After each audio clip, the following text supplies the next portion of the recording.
देशात लोकसभेच्या निवडणुका नुकत्याच पार पडल्या। या निवडणुकीत महाराष्ट्रात महाविकास आघाडीनं घवघवीत यश मिळवलंय। कोल्हापूर लोकसभा मतदारसंघाची निवडणूक देखील लक्षवेधी ठरली।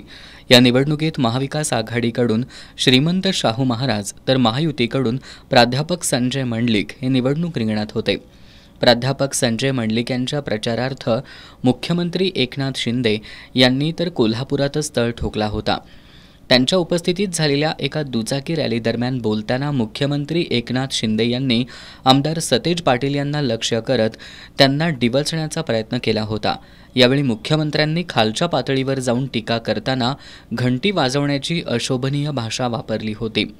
मात्र कोल्हापूर लोकसभा मतदारसंघाच्या निवडणुकीत महाविकास आघाडीचे उमेदवार श्रीमंत शाहू महाराज हे मोठ्या मताधिक्याने विजयी झालेत।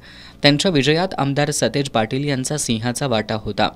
त्यांच्या मायक्रो प्लॅनिंगमुळेच या निवडणुकीत महाविकास आघाडीला मोठं मताधिक्य मिळालंय।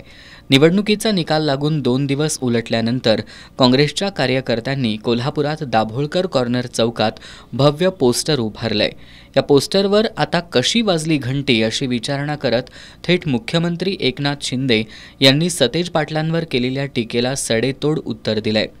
दाभोळकर कॉर्नर इथं उभारलेलं हे भव्य पोस्टर लोकांचं लक्ष वेधून घेत असून तो एक कोल्हापुरात चर्चेचा विषय झालाय।